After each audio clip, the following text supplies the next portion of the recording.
అంటే ఆ రోజుల్లో ఉన్నటువంటి తెలంగాణ రాష్ట్ర సమితి పార్టీ ఆవిర్భావం 25 వసంతాలు పూర్తి చేసుకుంటున్నటువంటి శుభ సందర్భంలో మా ప్రియతమ నాయకుడు కేసీఆర్ గారి నాయకత్వంలో మరి బ్రహ్మాండంగా 2001లో పార్టీని ప్రారంభించడమే కాకుండా 13-14 సంవత్సరాలలో తెలంగాణ సాధించడమే కాకుండా తెలంగాణ రాష్ట్ర ఆవిర్భావంతో పాటు మరి ఒక ఉద్యమ నాయకుడే రాష్ట్రానికి ముఖ్యమంత్రి కావడం 10 సంవత్సరాల పరిపాలన ఈ దేశానికి ఆదర్శంగా రైతులు కానీ యువకులు కానీ మహిళలు కానీ నిరుద్యోగులు కానీ మన గ్రామీణ ప్రాంతంలో నీళ్లు కరెంటు లేకుండా సుమారు 65 సంవత్సరాలు ఇబ్బంది పడిన వాళ్లకు కేసీఆర్ గారి నాయకత్వం వారికి ఉన్నటువంటి విజన్ అనేది ఏందో ఆ 10 సంవత్సరాల స్వర్ణయుగాన్ని ప్రజలు చూసిర్రు.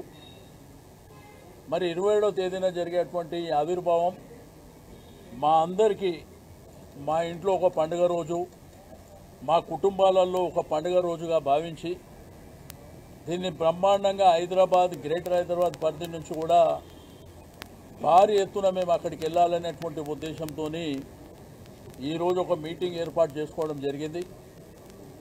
రెండోది రేపు ఎల్లుండి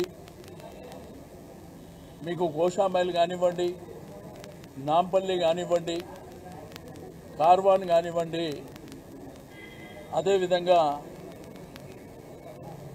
ఖైరతాబాద్ ఈ మీటింగ్లన్నీ రేపు ఎల్లుండి శ్రవణ్ గారు, కాలేరు వెంకటేష్ గౌరవ శాసనసభ్యుల ఆధ్వర్యంలో ఆ కార్యక్రమాలు జరుగుతాయి. రెండోది అన్ని నియోజకవర్గాలలో 12, 13వ తేదీన కూడా నియోజకవర్గాల్లో మీటింగ్ జరుగుతాయి. 20వ తేదీన ఈ నెల ఇక్కడనే భవన్లో జనరల్ బాడీ మీటింగ్ జరుగుతుంది. మరి ఆ తర్వాత 27వ తారీఖున ప్రతి డివిజన్లో కూడా జెండా ఆవిష్కరణ కార్యక్రమం చేపట్టడం, బ్రహ్మాండంగా అలంకరణ చేసుకోవడం, బంటింగ్లు కానీ బ్యానర్లు కానీ కార్యకర్తల్ని సమన్వయం చేసుకొని మరి చలో వరంగల్ మహాసభకు మరి బయలుదేరి వెళ్ళడానికి మేము రూపకల్పన చేయడం జరిగింది.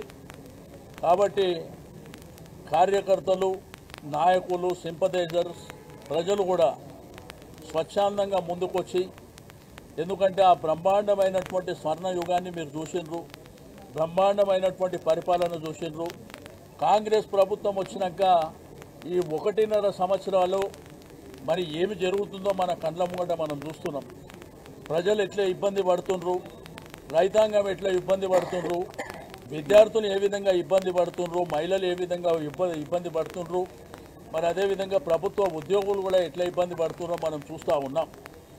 కాబట్టి మనందరం కేసీఆర్ గారికి సంఘీభావం తెలపడానికి మరి అందరూ కూడా ముందుకు రావాల్సినటువంటి అవసరం ఉన్నది అని చెప్పి నేను ఈ సందర్భంగా తెలియజేస్తూ ఉన్నాను.